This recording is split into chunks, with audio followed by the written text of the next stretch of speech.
संगम की रेती पर साधु संत आमने सामने हो और सत्ता और सनातन की व्याख्या टकरा जाए और राजनीति ठंडे में भी उबलने लगे तो समझ लीजिए मामला सिर्फ माघ मेले का नहीं रहा, मामला आस्था, अधिकार और सत्ता की सीमाओं का हो गया है।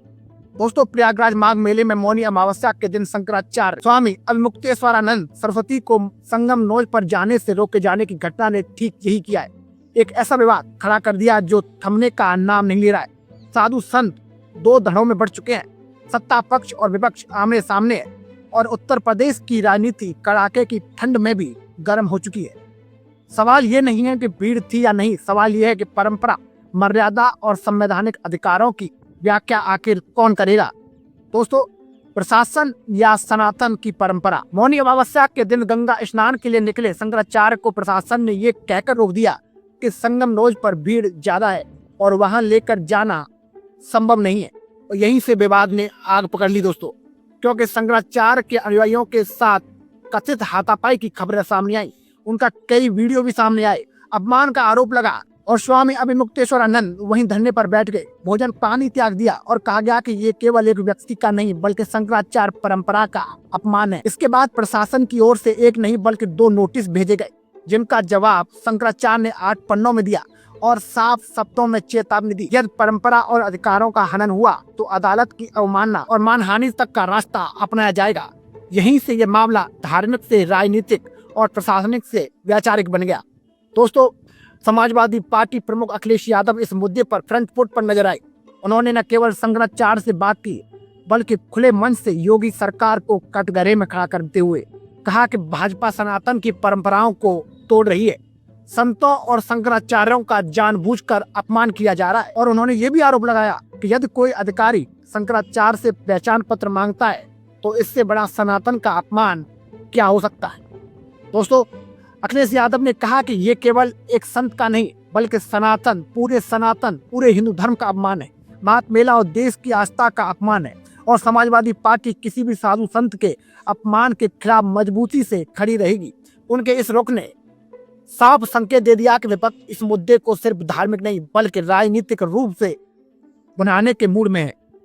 सपा के प्रदेश अध्यक्ष श्यामलाल पाल ने भी बीजेपी पर नफरत फैलाने और भाईचारा खत्म करने का आरोप लगाया और साथ ही उन्होंने सवाल उठाया कि क्या किसी को गंगा में स्नान करने से रोका जा सकता है। उन्होंने पूछा, क्या संविधान में समता, समानता और स्वतंत्रता की बात सिर्फ किताबों तक सीमित रह गई है? क्या अब यह तय किया जाएगा कि गंगा में और कौन स्नान करेगा और कौन नहीं? वहीं दूसरी तरफ दोस्तों ध्यान देना, मुख्यमंत्री योगी आदित्यनाथ ने बिना किसी का नाम लिए सख्त तेवर दिखाए और कालनेमी शब्द का बखूबी इस्तेमाल किया और इस पूरे विवाद को एक नई दिशा दे डाली। योगी आदित्यनाथ ने कहा कि धर्म की आड़ में सनातन को कमजोर करने वाले कालनेमी हर युग में होते हैं और उनसे सावधान रहना चाहिए। उन्होंने ये भी कहा कि एक सच्चे योगी, संत या सन्यासी के लिए धर्म और राष्ट्र सर्वोपरि होता है और जो व्यक्ति धर्म के खिलाफ आचरण करता है वो सनातन परंपरा का प्रतिनिधि कभी नहीं हो सकता, कभी हो ही नहीं सकता। दोस्तों, कालनेमी का संदर्भ यूं ही नहीं था। रामायण और रामचरितमानस में कालनेमी एक मायावी दैत्य है जो रावण के कहने पर हनुमान जी को छलने की कोशिश करता है, अंततः मारा जाता है। योगी के इस बयान को शंकराचार्य पर अप्रत्यक्ष हमला माना जा रहा है दोस्तों, और यहीं से विवाद और ज्यादा गहरा जाता है। लेकिन इसी सरकार के डिप्टी सीएम केशव प्रसाद मौर्य का रुख कुछ अलग ही नजर आया। आजमगढ़ पहुंचे केशव प्रसाद मौर्य ने शंकराचार्य के चरणों में प्रणाम करते हुए उनसे स्नान कर धरना समाप्त करने की अपील कर डाली और उन्होंने कहा कि संतों का अपमान करने वालों की जांच होगी और उनके खिलाफ सख्त से सख्त कार्रवाई की जाएगी। दोस्तों, दूसरे दिन भी केशव प्रसाद मौर्य ने अपने बयान को दोहराया और शंकराचार्य के प्रति सम्मान जताया, जिससे दोस्तों ये चर्चा तेज हो गई है कि क्या सरकार के भीतर ही इस मुद्दे पर 2 अलग अलग लाइनें खिंच गई हैं, जहां एक तरफ योगी आदित्यनाथ का सख्त रुख जो सनातन की रक्षा के नाम पर अनुशासन और व्यवस्था पर जोर देता है दोस्तों, और दूसरी तरफ केशव प्रसाद मौर्य का नरम रुख जो शंकराचार्य की परंपरा और सम्मान को प्राथमिकता देता है। सवाल उठने लगे कि क्या ये डैमेज कंट्रोल है या फिर शंकराचार्य के बहाने सियासी संतुलन साधने की कोशिश। शंकराचार्य के वकील पीएन मिश्रा ने कानूनी मोर्चे पर भी सरकार को घेरा और साथ ही कहा कि सुप्रीम कोर्ट की रोक पट्टाभिषेक पर भी है, उपाधि के इस्तेमाल पर नहीं। उन्होंने स्वामी स्वरूपानंद सरस्वती की वसीयत और द्वारका व श्रृंगेरी पीठों के समर्थन का हवाला दिया और ये भी पूछा कि जब एक ही मेले में 2 पुरी शंकराचार्य को सिमट दिए जा सकते हैं, तो फिर ज्योतिषा पीठाधीश्वर के साथ अलग व्यवहार क्यों?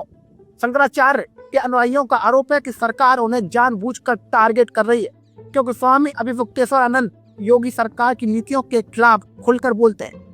यहाँ से ये मामला सिर्फ, दोस्तों ध्यान देना, यहाँ से ये मामला सिर्फ व्यवस्था बनाम परंपरा नहीं बल्कि सत्ता बनाम असहमति का भी बन जाता है। प्रयागराज माघ मेला जो सदियों से आस्था और समन्वय और सनातन की जीवन परंपरा का प्रतीक है, अब सियासी अखाड़े में बदलता दिख रहा है। एक तरफ सवाल यह है कि भीड़ प्रबंधन और सुरक्षा प्रशासन की जिम्मेदारी है, तो दूसरी तरफ सवाल यह है कि उतना ही बड़ा क्या परंपराओं को निभाने वाले शीर्ष धार्मिक पदों के साथ संवाद और सम्मान का तरीका ऐसा होना चाहिए। दोस्तों, अखिलेश यादव इसे सीधे सीधे भारतीय जनता पार्टी की सनातन विरोधी मानसिकता बताकर राजनीति को धार दे रहे हैं। योगी आदित्यनाथ इसे धर्म की शुद्धता और राष्ट्र हित से जोड़कर शक्ति का संदेश दे रहे हैं, और केशव प्रसाद मौर्य संतुलन साधते हुए सम्मान और समाधान की भाषा बोल रहे हैं। ऐसे में ये विवाद किस दिशा में जाएगा? बसंत पंचमी के स्नान के बाद धरना खत्म नहीं हुआ और मामला शांत अभी तक नहीं हुआ, फिर ये आने वाले दिनों में एक बड़े धार्मिक राजनीतिक टकराव का रूप ले लेगा। दोस्तों, ये सवाल इसलिए भी अहम है क्योंकि उत्तर प्रदेश की राजनीति में संत समाज की भूमिका हमेशा निर्णायक रही है, और शंकराचार्य जैसे पद से जुड़ा कोई भी विवाद सिर्फ एक व्यक्ति तक सीमित नहीं रहता, और वो परंपरा, आस्था और सत्ता के रिश्ते को आईना दिखाता है। मौनी अमावस्या के उस दिन की घटना ने यह साफ कर दिया कि भारत में धर्म केवल निजी आस्था नहीं बल्कि सार्वजनिक विमर्श का केंद्र भी है, जहाँ एक कदम प्रशासन का, एक शब्द नेता का और पूरे माहौल को बदल देता है। अब देखना यह कि संगम की लहरें इस विवाद को शांत करती हैं या राजनीति की गर्मी इसे और उफान पर ले जाती है, क्योंकि जब संत, सत्ता और सियासत एक मंच पर आमने सामने होते हैं तो सवाल सिर्फ स्नान का नहीं दोस्तों, ये सवाल व्यवस्था, मर्यादा और लोकतंत्र की आत्मा का हो जाता है। अब सवाल यही है कि ये पूरा विवाद आखिर जाकर कहां पर रुकेगा। हालांकि बसंत पंचमी का स्नान हो चुका है और शंकराचार्य स्वामी अभिमुक्तेश्वरानंद अपना धर्म समाप्त नहीं कर रहे हैं, और मामला शांत अभी तक नहीं हुआ है। दोस्तों, अब ये देखना होगा क्या ये टकराव आगे और तेज होगा। एक तरफ सरकार के सामने चुनौती है कि वो कानून व्यवस्था, भीड़ प्रबंधन और सुरक्षा को कैसे संतुलित करे, तो दूसरी तरफ संत समाज ये सवाल उठा रहा है कि क्या परंपरा, आस्था और शंकराचार्य जैसे सर्वोच्च धार्मिक पदों के सम्मान को प्रशासनिक आदेशों के नीचे रखा जा सकता है।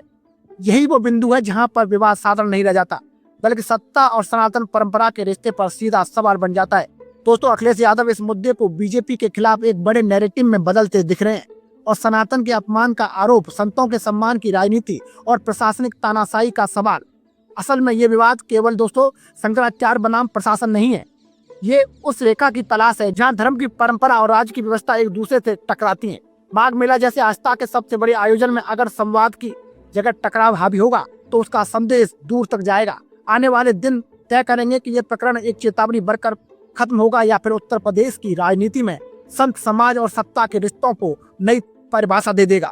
क्योंकि जब सवाल शंकराचार्य का हो तो सवाल सिर्फ राजनीति नहीं, परंपरा और संवेदनशीलता भी मांगती है। तो दोस्तों, मैं था आपके साथ मुकेश उपाध्याय।